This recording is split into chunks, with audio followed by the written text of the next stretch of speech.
my name is Doug Rayner, and the tones you just heard were, of course, from our wonderful Carillon system here at St. George's. As you know, the restoration of the Carillon is one of the key projects of our Together for Tomorrow capital campaign. As a kickoff for this project, we thought you might enjoy a tour of the Carillon itself, to show you its inner workings, and to give you a first-hand look and further your appreciation of the critical restoration work that needs to be done. Our tour takes about 10 minutes, so let's get started. Okay, so let's make our way up to the Carillon. We have a few flights of steps to negotiate here.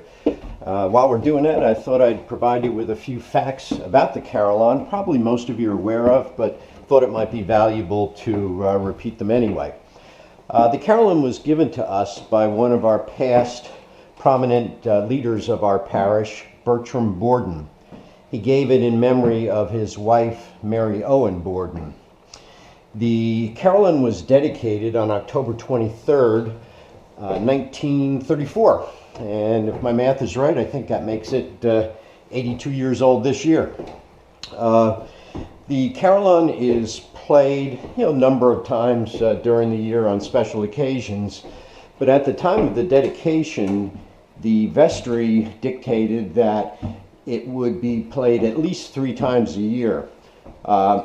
Once on October 23rd, which was Mary's birthday, once on January 23rd, which was the date of their marriage, and once on September 24th, which was the date of Mary's passing.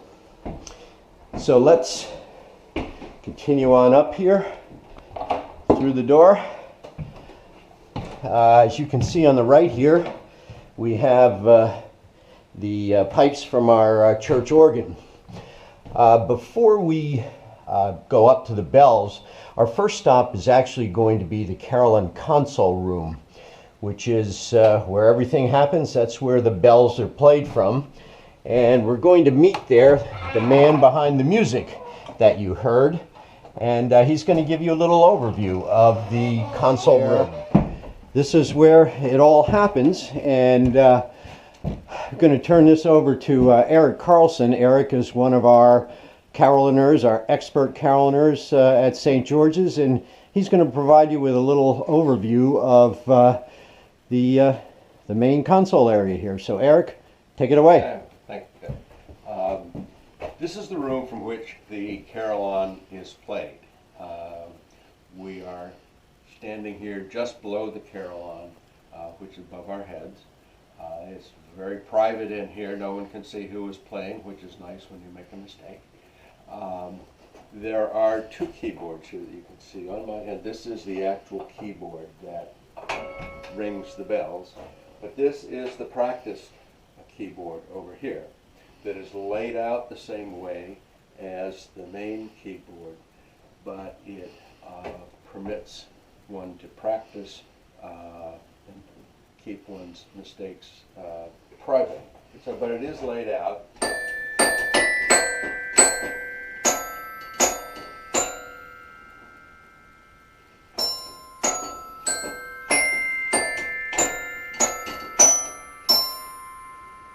So, Okay.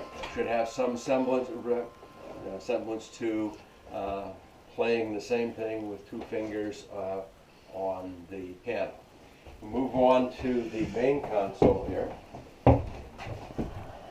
and again the batons or the keys are laid out the same way, and each of these plays a single note, that is to say a single bell up in the tower, and does that by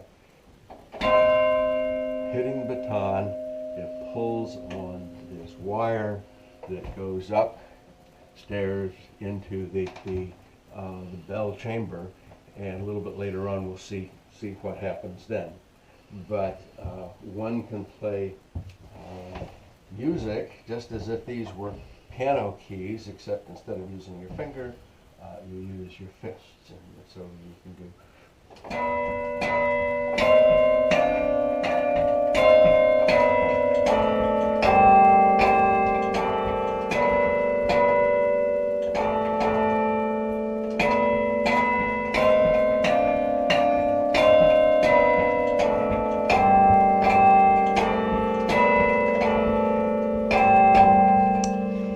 That is great. Hey, let me ask you a quick question. Yes. We hadn't talked about this before, but how long does it take to learn to play that?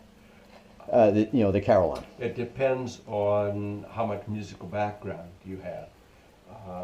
It can be played relatively simply. I just played one line of music there. People who are more accomplished will play with both hands and both feet. One can play the bells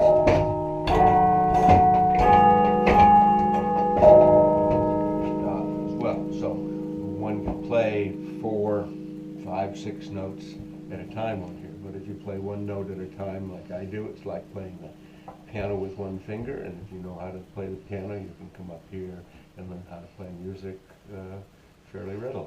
Got it. Well, listen, that was a great overview. Hopefully everyone out there understands now a little bit better about what makes the Carillon bells go. And what we're going to do now is head on up to the tower and take a look at the bells themselves. So let's go on our way. Okay, up the stairs we go and into the Carillon Tower. And we're going to have to climb around here a little bit. A short way around here and... No, you know what? I'm going to go let's go all the way around. Okay.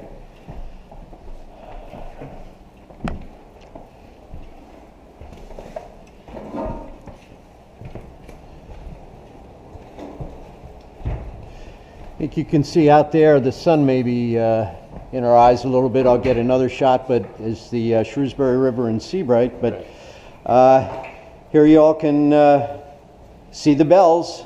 And I think, are there, how many of them, 22 or? 26. 26 bells. 26 bells. And you can see in your videos how the paint up here is peeling away, why we need to keep doing maintenance on the Carillon. This is kind of a harsh atmosphere because Doug can show you out the window. We are very, very close to the Shrewsbury River and the Atlantic Ocean. So yeah, here's a better shot out there. I think you all can see the Shrewsbury River and Atlantic Ocean, and this is all, certainly this area is all exposed to the salt air and weather. And salt spray, right. So you can see the bells, and Eric, correct me if I'm wrong, but I guess the larger bells are the lower tones, and the smaller bells up there, hopefully the light allows you to see them, are the higher tones, right? Like I could walk through there and... You know what?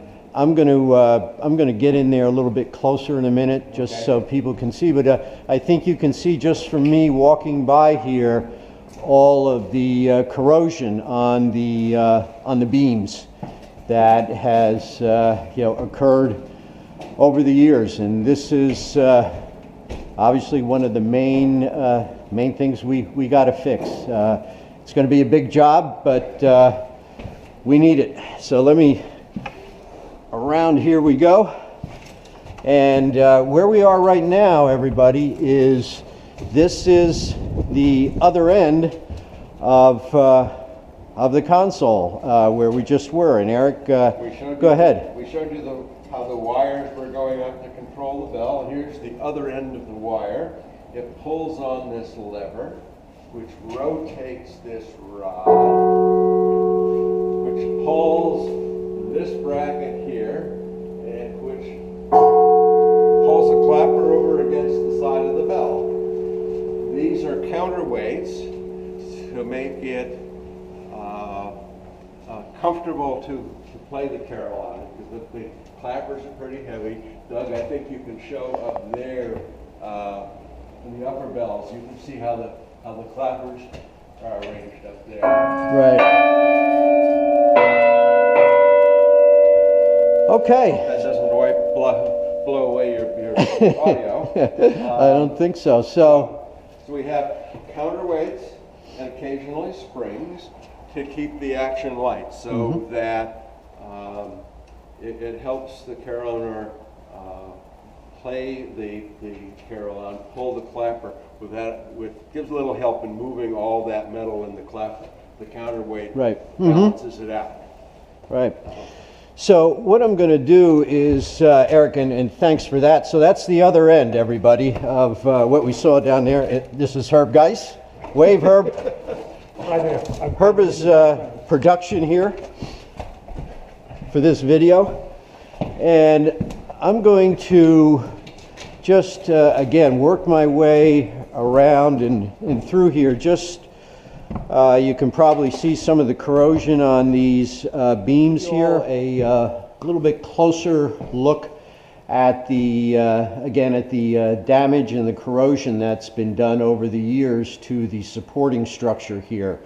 I think you can see that the paint just kind of flakes right off. So all of this supporting structure is going to have to be recoated, probably with some material that is going to be more resistant to the elements as we have them here. And also we will be making sure that the support structure of the Carillon is, has not been compromised, and that it remains and will remain sound for many, many years to come.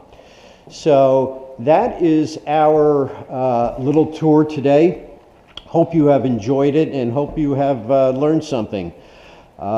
We'd like to do another video, a little follow-up, once the contract gets awarded and the work up here is a little bit more well defined.